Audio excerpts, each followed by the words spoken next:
এখন চলছে আমের মৌসুম। কাঁচা পাকা দুই আমই বাজারে পাওয়া যাচ্ছে, তাই ভাবলাম একটু ভিন্ন রকম শরবত বানাই। এজন্য যা লাগবে, প্রথমে 4টা কাঁচা আম নিয়ে ভালো করে ধুয়ে নিব।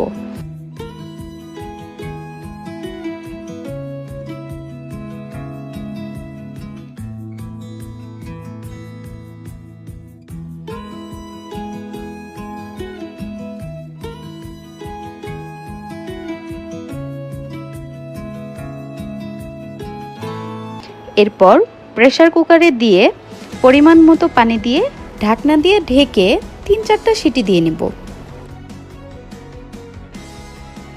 এবার আমগুলো ঠান্ডা হওয়া পর্যন্ত অপেক্ষা করব।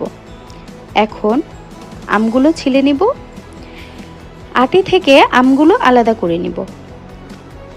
ব্লেন্ডারে আলাদা করে নেওয়া আমগুলো দিয়ে একটু পানি দিয়ে ব্লেন্ড করে নিব।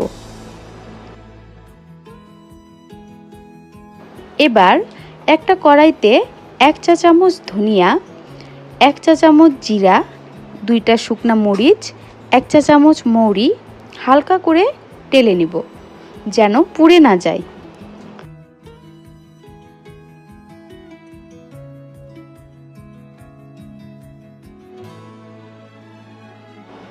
ভাজা হয়ে গেছে। ভাজা মশলাগুলো ব্লেন্ডারে গুঁড়ো করে নিতে হবে, চাইলে পাটায় বেটে নিতে পারেন। এবার আমের পিউরি ব্লেন্ডারে দিয়ে দিব।